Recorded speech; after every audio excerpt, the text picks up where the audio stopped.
Corpbiz. Hello and welcome to Corpbiz. My name is Shalin Verma, and in this video we will understand how rehabilitation and resettlement is conducted as a part of SIA or Social Impact Assessment prior to the implementation of any project.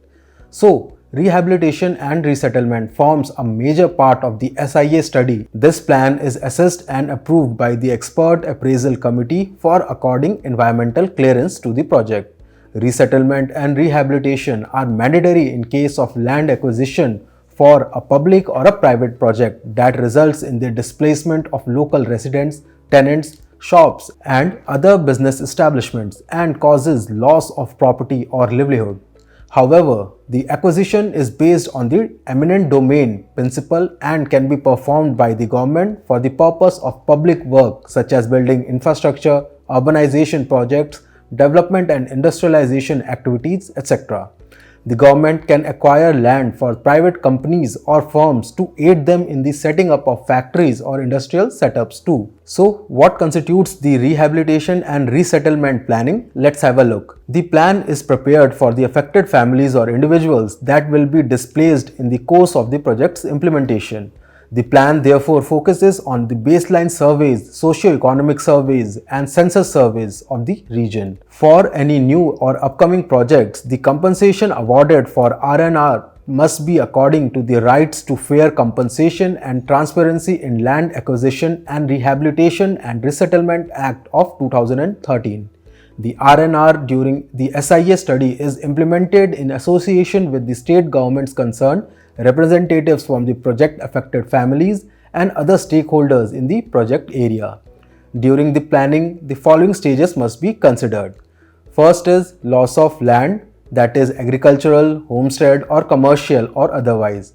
Next, loss of structure that relates to houses, shops, buildings or immovable properties or assets attached to that land. Next is loss of residence, and lastly, loss of shops, trade, commercial structures. Now, if the government is of the opinion that a large displacement will be caused, the site will be declared as an affected area under paragraph 6.1 of the R&R policy 2007. An administrator will be assigned for the R&R and will undertake a baseline survey and recent census to identify the persons and families likely to be affected.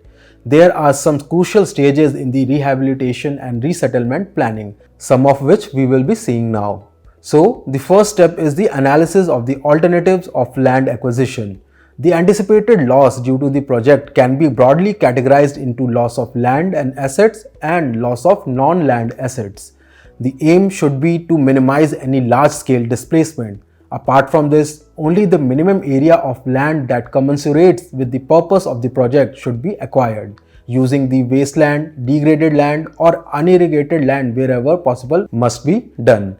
Acquisition of agricultural land for non-agricultural use in the project may be kept to a minimum. Also, multi-cropped land may be avoided to the extent possible for such purposes, and the acquisition of irrigated land, if unavoidable, must be kept to the minimum. Step 2 is identifying the rehabilitation and resettlement issues. A detailed socio-economic survey is conducted before formulating the R&R plan for the project affected families or PAF to assess the socio-economic and socio-cultural setups of the affected families. As per the Rehabilitation and Resettlement Policy of 2007, a detailed study to map the estimate cost and benefits to the people affected must be considered. The next step is consultation with the affected community and their participation. In cases where both EIA and SIA are required, the public hearing is done in the project affected area. Such public hearings must be organized by appropriate government authorities. The next step is performing resettlement and rehabilitation. For housing and essential civic amenities such as approach roads, drainage, water, electricity, sanitation, etc., and construction of community halls, sanitation, sewerage, religious worship houses, post offices, gram panchayats must be ensured.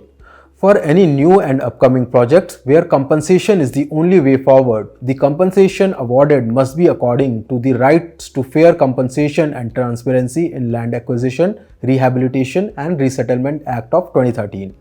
The next step is the implementation and mitigation measures and minimization of social impacts.